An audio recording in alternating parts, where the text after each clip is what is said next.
à tous et bienvenue pour ce nouvel épisode sur ma chaîne YouTube. J'espère que vous allez bien. Aujourd'hui, l'essai du Sportage de chez Kia. Alors, je vais pas vous cacher, pour moi, c'est un réel coup de cœur. Ce véhicule, pour moi, dès sa sortie, m'a impressionné à travers sa ligne, sa calandre, son aspect, son design, clairement. Mais au-delà de ça, j'ai eu la chance, comme aujourd'hui, de l'avoir entre les mains et franchement, ça vaut le détour. Vous l'aurez constaté à travers cette vidéo, au niveau extérieur, on se retrouve avec un design hyper travaillé. Je veux dire, on a des lignes très tracées, un petit côté futuriste, on la reconnaît, on la confond pas avec une autre. Ce Sportage, pour moi, il est vraiment très bien fini. Clairement, sur toutes les lignes, que ce soit design, que ce soit intérieur, que ce soit au niveau de la technologie embarquée, il est complet. Et en plus de ça, il ne faut pas se cacher, Kia nous propose 7 ans de garantie.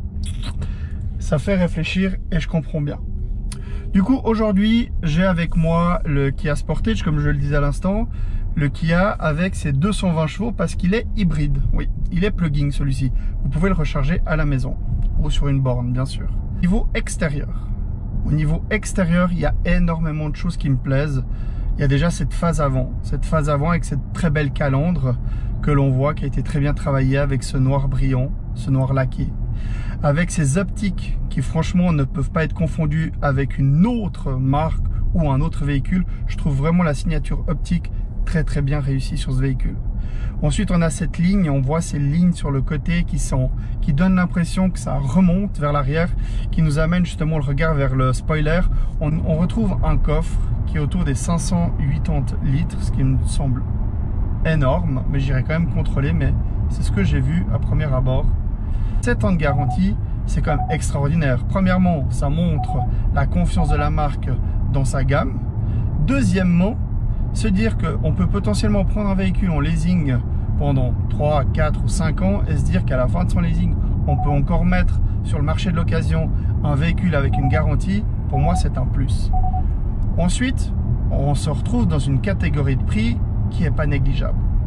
Ce que je veux dire par là, c'est que si on prend toutes les options qui sont embarquées dans cette version-là, sur une allemande, on fait péter le compteur. On s'en sort facilement à 80, si ce n'est plus, ça dépend si vous partez sur une Audi, sur une Mercedes, voilà. Mais là où Kia fait très bien, à mon sens, c'est tout ce qui est fourni dans le véhicule d'office. On retrouve un habitacle très travaillé, avec beaucoup de formes, beaucoup d'arrondis, des surpiqûres blanches très bien travaillées. On a des sièges qui nous maintiennent très bien. Au niveau de l'habitacle à l'arrière, alors vous aurez remarqué déjà sur les portes, on retrouve de très belles poignées. J'adore la forme des poignées. Je trouve que ça amène vraiment un côté design et un côté chic. Ensuite, on a une espèce d'imitation carbone, mais bon, ça passe parce que ça ne ressemble pas à du carbone, mais ça pourrait porter à confusion. On retrouve tout ce qui est boutons, comme d'habitude, lève-vitres, verrouillage, réglage des rétroviseurs. En plus, on a ce véhicule qui est équipé avec du Harman Kardon, donc une qualité de son qui est très bonne. À l'arrière, on a 3 places, donc on a suffisamment de place réellement pour accueillir 3 personnes. On retrouve sur les appuis-têtes des conducteurs, des passagers avant, un petit décrochement pour vous permettre de suspendre votre veste, votre chemise, voilà, quelque chose qui traîne derrière au lieu de le lancer sur la banquette arrière. On retrouve des prises USB-C, climatisation forcément à l'arrière. Sur cette version qui est la GT Line, nous avons siège ventilé, siège chauffant, volant chauffant. On a le top du top au niveau sécurité, franchissement de ligne, capteur s'il y a un véhicule, s'il y a un piéton, ça s'arrête tout seul. Vraiment, ce véhicule est équipé d'une façon extraordinaire. Je suis désolé que la vidéo se finisse comme ça, problème de caméra.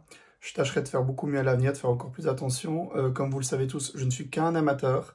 Sur ce, je vous laisse finir la vidéo. Avant ça, n'oubliez pas de vous abonner, liker la vidéo, lâcher un commentaire positif ou négatif, c'est pas grave. Je vous laisse avec une petite musique de fond, avec beaucoup d'informations concernant le véhicule, tout ce que j'ai pas pu encore aborder jusqu'à présent. Et sur ce, à bientôt. Merci.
Given that's how we live it, don't be mad at the system, it's simply how we've existed. I hear a lot of people talking like they politicians and choose to be an accountant because it's safe in the business.